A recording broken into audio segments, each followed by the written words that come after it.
Hi, I'm Bob Tabor with Developer University. For more of my training videos for beginners, please visit me at devu.com. So we saw the My Namespace pop up ever so briefly in the previous lesson whenever I was trying to find a good code example to write text to a file. And I saw the help article on MSDN. I'm like, oh, they cheated. They used the My Namespace. Well, the good news is that the My Namespace is available to Visual Basic developers, and it's unique for Visual Basic.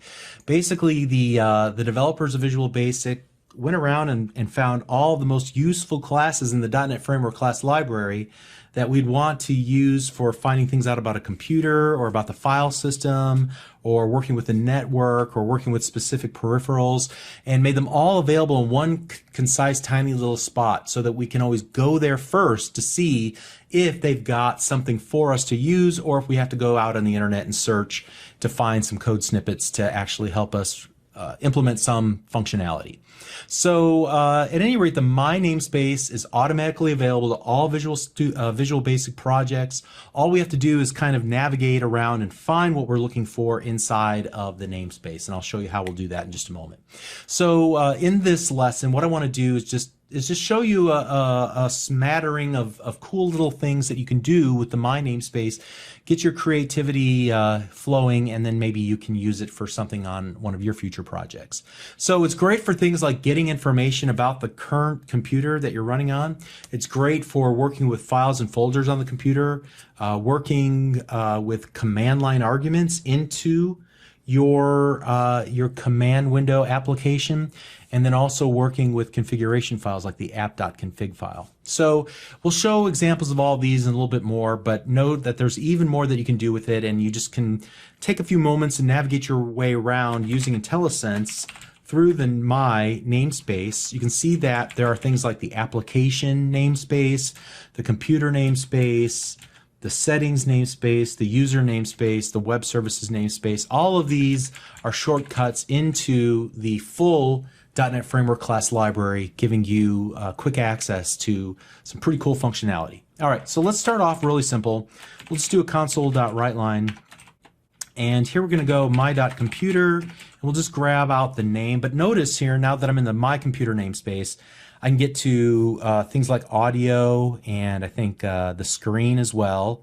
You can get to the clipboard to copy and paste things onto the clipboard, to the clock, to the file system, find out information about the hardware of the computer you're currently on, work with the keyboard and the mouse and the network and the ports, and so much more. So very cool. So in this simple case, let's just grab the name of the computer, and then also what I'm going to do is grab the amount of memory that's currently physically available on my computer. But even note that about the info class, I can grab things like the UI culture, what language and country that I'm currently have installed in Windows 10, the operating system name and version, the platform that we're running on, total physical memory and virtual memory and things like that. But let's just grab the available physical memory. And then console.readline, and then let's just run the application. And I have a really crazy name for my computer. I didn't build it myself. I did build it, but somebody else installed the operating system. I would have had a cooler name than desktop, OULNDHDO, but whatever. And then here's how much physical. Looks like I have, I'm not sure how many gigs that is. Is that 1.7 gigs? Or 11.7 gigs, I'm not sure. I guess I could format that nicely with a string.format, and then here, let's use our like that, remember? And let's get a better idea. So yeah, I have 11.6 gigs of memory, I guess, available. Nice. Okay. So let's comment that out. And now let's move on and look at another example here. Suppose, for example, I wanted to just take a look at all the subdirectories available in my documents. So I might do something like this, dim files as, or just dim files equal, and I know you're not supposed to do this, but I'm going to do it anyway in this case. mycomputer.filesystem, and I want to, and you can see all the things you can do. You can copy directories and files, create a directory, delete the directory and file, determine if a directory exists, search inside of files for text, and so much more. Move, open files, read, rename things. A lot of cool features here. So let's get directories, and I have to supply the topmost directory that I want to use and look inside of. So we're going to go users Bob and then documents. We're going to look inside of all of the subfolders.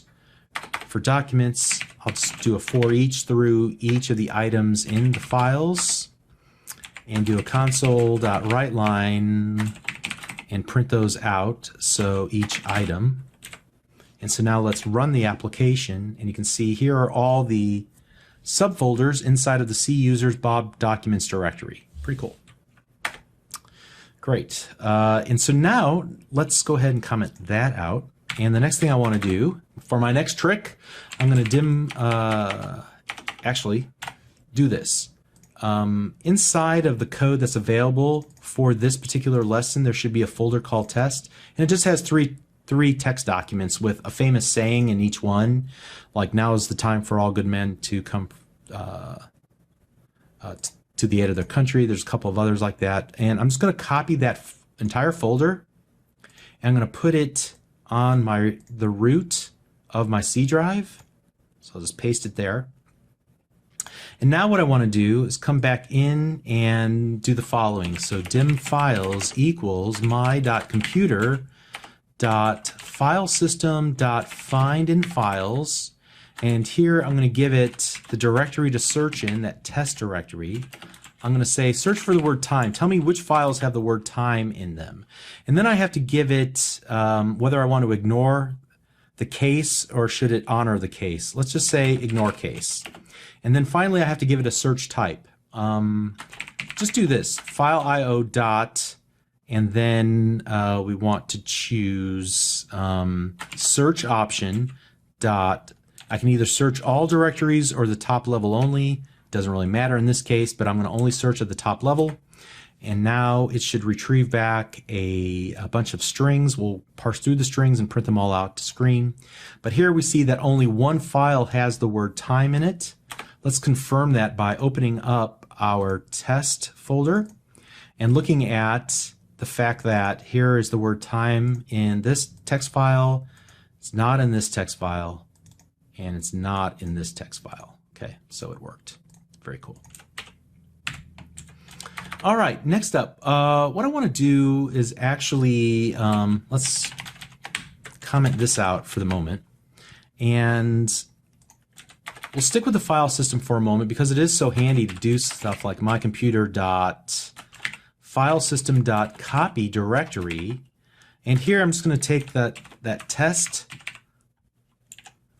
folder and I'm going to copy it into a new folder called test2. And this will allow me to overwrite the folder. So yeah, I'll say, yeah, go ahead and overwrite it if it already exists, which it does not. So now here we'll just do console.write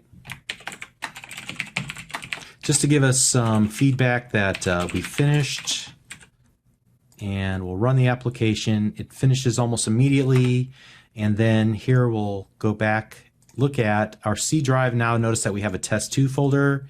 It has the same 3 documents that the test folder has in it. Very cool.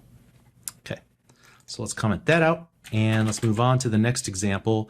What I want to do is now show you how to work with arguments that you can pass in to your application. So many times console window applications have the ability to pass in extra information as a series of information that is just, you use spaces to delineate between each argument you want to pass in. Then you use those arguments inside of your application to branch and to decide what functionality to enable.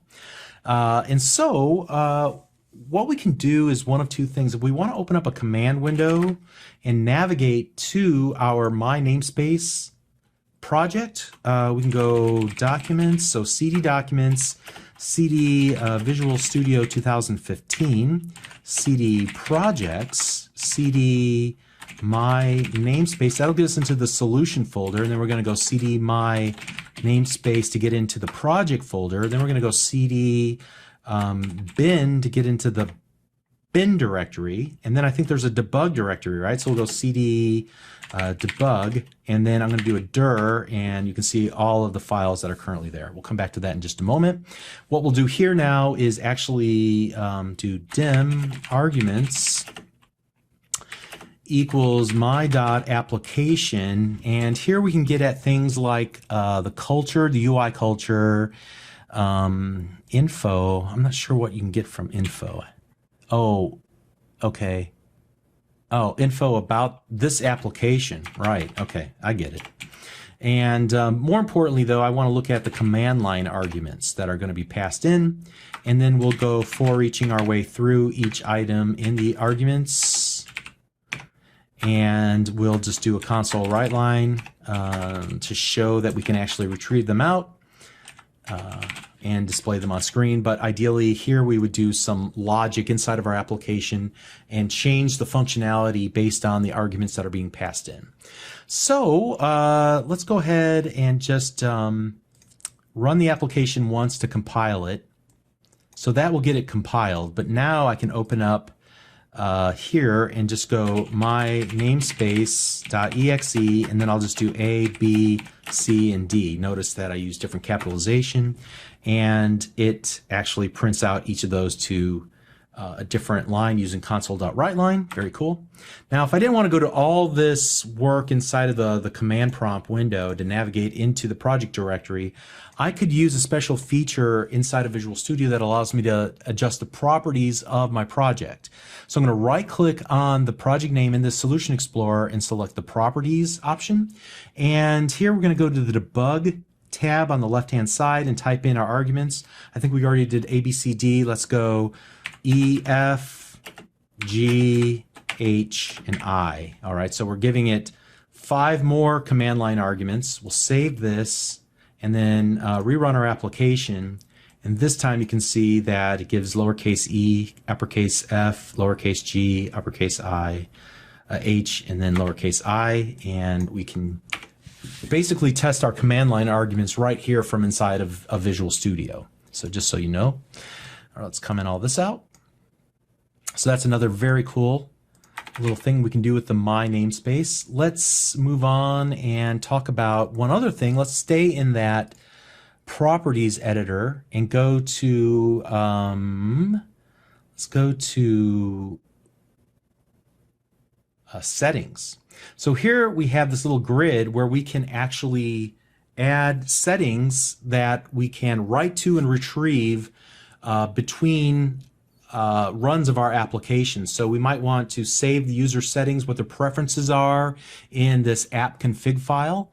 And we could write and open up that app config file and look at the XML ourselves where it stores all these values. But this is a much nicer editor that we can work in. So I might want to store something like first value and set that equal to Bob. And then go second value and set that equal to like Conrad, right? So now we have 2 strings that are stored in our app config, and I can retrieve them out and use them inside of my application using the my.settings.firstValue. Notice that it automatically creates a property called first value and creates one called second value automatically because we created those keys inside of our settings tab of our properties. So let's go, let's do this, console.writeLine, and we'll do a before, and here I'm going to just print out my.settings.firstValue, and then my.settings.secondValue. And then I'll tell you what we're going to do. We'll have a little fun here. Let's grab this. Let's make a change to it. We'll set first value equal to Beth instead of Bob. And then we'll set the second value equal to Grant. instead of Conrad. And then we'll save those changes. And then we'll go ahead and print this out again, except this time we'll do after. And let's just grab this and just add an empty line there. All right, so this should be interesting. I'll go ahead and get rid of that too, or actually let's just comment it out. Okay. All right, a lot of typing here, but hopefully you can see what I'm doing. I'm going to open up and grab the current values inside of the app config, and then I'm going to change the values and save them and then display what the new settings are here in my console window application. And you can see, whoops, we get the before and the after as the same. I wonder why that happened. And let me try this.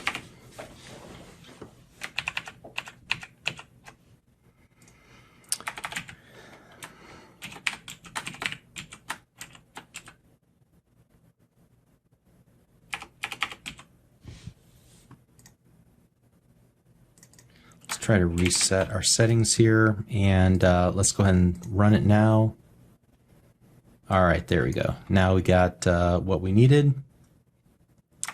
All right, very cool. Okay, so I'm going to go ahead and stop right there. But as you can see, there's a lot of things that you can do with the My namespace. There's even more. I'll let you go ahead and explore it and learn more on your own. But at any rate, I'm going to go ahead and move on to the next topic. If you're still with me, you're doing great. Keep pushing through. We're so far along at this point. We're just tacking on other great information to make your applications even richer. And we'll do that, continue that process in the next lesson. We'll see you there. Thanks.